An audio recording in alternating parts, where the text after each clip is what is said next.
आदरणीय बंधुओं, माताओं व मेरी प्यारी बहनों, राधे राधे। आप सभी का हमारे YouTube चैनल जीवन की धारा पर बहुत बहुत स्वागत है। बंधुओं, आज हम इस वीडियो में भाद्रपद माह की कृष्ण पक्ष की अजा एकादशी की कथा सुनेंगे, जिसे सुनने सुनाने से भगवान श्री हरि की कृपा से सभी दुख दूर होते हैं व अश्वमेघ यज्ञ करने जितना फल प्राप्त होता है। कथा सुनने के बाद यदि आप हमारे चैनल पर नए हैं तो कृपया हमारे चैनल को सब्सक्राइब करें, बेल आइकन को प्रेस करें ताकि हमारी वीडियो की नोटिफिकेशन सबसे पहले आप तक पहुंचे। वीडियो को शेयर व लाइक भी जरूर करें। धर्मराज युधिष्ठिर ने पूछा, हे जनार्दन, अब मैं यह सुनना चाहता हूँ कि भाद्रपद मास के कृष्ण पक्ष में कौन सी एकादशी होती है। भगवान श्री कृष्ण बोले, हे राजन, एकाग्रचित होकर सुनो। भाद्रपद मास के कृष्ण पक्ष की एकादशी का नाम अजा है। यह सब पापों का नाश करने वाली बताई गई है। जो भगवान श्री हरि का पूजन करके इसका व्रत करता है उसके सारे पाप नष्ट हो जाते हैं। इससे जुड़ा एक पुरातन इतिहास में तुम्हें सुनाता हूँ, ध्यान पूर्वक सुनो।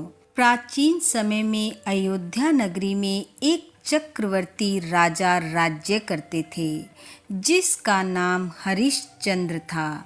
राजा हरिश्चंद्र सत्यवादी, वीर और पराक्रमी राजा थे। किसी कर्म के वशीभूत होकर उन्होंने अपने राज्य व धन का परित्याग कर दिया। उन्होंने अपनी पत्नी, पुत्र और स्वयं को भी बेच दिया और वह एक चंडाल के यहाँ दास हो गए। लेकिन उन्होंने सत्य का मार्ग नहीं छोड़ा। स्वामी की आज्ञा से वह कर के रूप में मुर्दे का वस्त्र लेते थे। इस तरह से कार्य करते हुए राजा को काफ़ी समय बीत गया, लेकिन इस कार्य को करते हुए राजा का मन बड़ा दुखी होता और वह इससे मुक्त होने का विचार करते। वह सोचने लगे कि मैं कहाँ जाऊँ, क्या करूँ, मेरा उद्धार कैसे होगा। इस प्रकार शोक सागर में डूबे हुए चिंता युक्त दुखी राजा के पास गौतम ऋषि पधारे।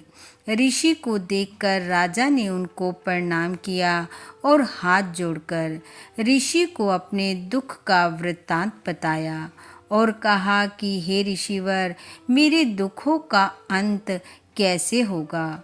कृपया कोई उपाय बताएं जिसे अपनाकर मैं अपने पापों से मुक्ति पा सकूं।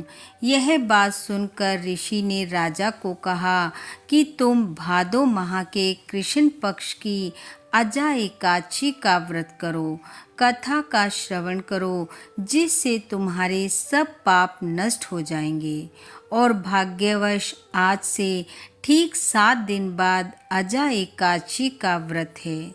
विधि विधान से एकादशी व्रत को करते हुए रात्रि जागरण करना, जिससे तुम्हारे सब पाप दूर होंगे और तुम्हारा भाग्य उदय होगा।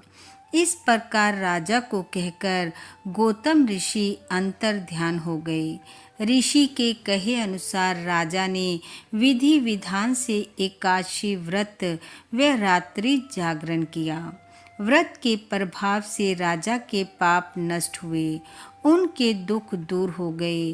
उनका अपनी स्त्री के साथ मिलन हुआ। राजा का मरा हुआ पुत्र जीवित हो गया।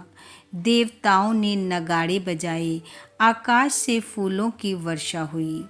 एकादशी के प्रभाव से राजा ने निष्कंटक राज्य किया और इस लोक के सुख को भोगकर राजा स्वर्ग लोक को गए।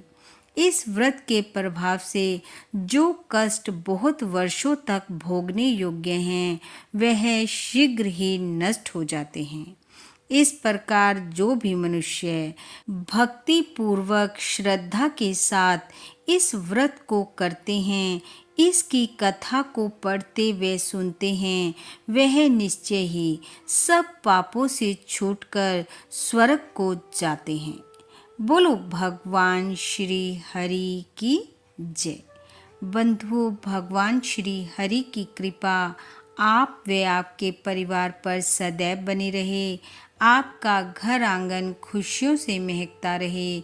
इन्हीं शुभकामनाओं के साथ आप सबका बहुत बहुत धन्यवाद। राधे राधे।